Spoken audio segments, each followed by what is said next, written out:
this one to Jim. There does seem to be a lot of interest in budgets and expenses, a common theme in some of these questions. So maybe continuing on that theme, this question. Cutting taxes is great, but spending is the problem. Name 3 specific cuts you will make to cut state spending.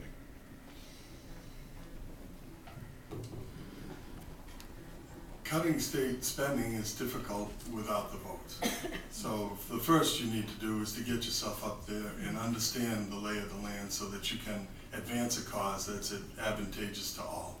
A lot of people want to believe that this is a situation up there in Beacon Hill where it's the Democrats against the Republicans and it's a two-party system. It's not that really, because it's so overwhelming that it's the suburbans against the urbans. So we see people aligning themselves based on their need or like needs in their community. So you really have to focus on who is the group and what is the group's needs.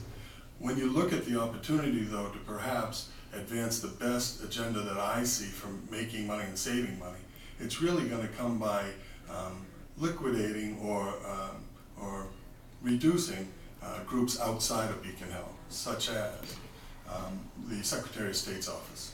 The Secretary of State's office collects a fee for every single LLC and every single incorporation in the state. You go through the process, they'll take your credit card and they bang you steady, and if you're a little behind, they send you a notice you owe us some money.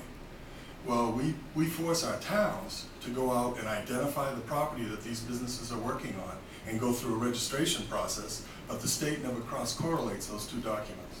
I would like to bring that fee back to the cities and towns for income, and I believe that would reduce the number of employees at the Secretary of State's office. And those are the programs that everybody can see as a plus. It brings money to cities and towns, and it doesn't affect the boys under the big golden dome. We need to look outside the normal box.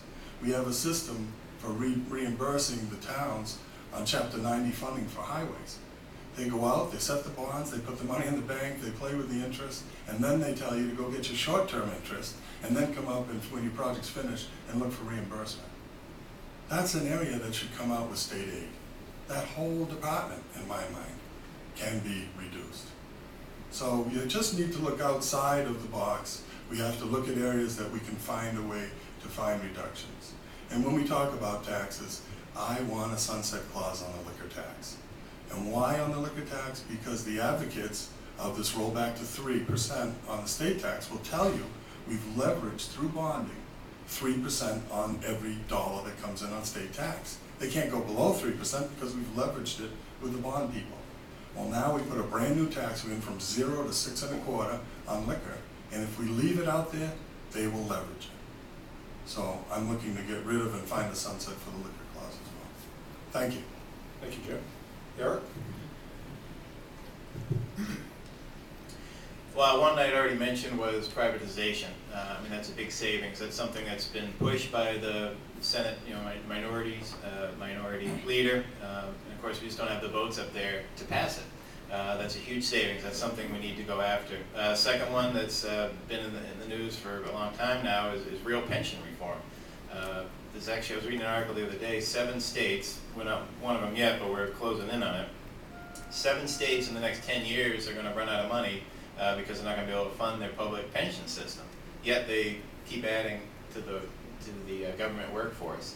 And we need to make sure that we have some real reform and not have situations where people jump up to a 6-figure salary in the last year and that's what they lock in. It should be your best 3 or your best 5. I mean, there's some good proposals out there, but again, it's making the tough choices and having people up there, a new set of people, new ideas, fresh faces to make these kind of choices. And the other big expense is healthcare. We've passed this government mandate. It is not working out.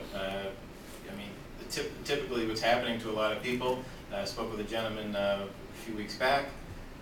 He was spending about $720 a month on health insurance. Didn't need the prescription drug benefit because he didn't have any prescriptions.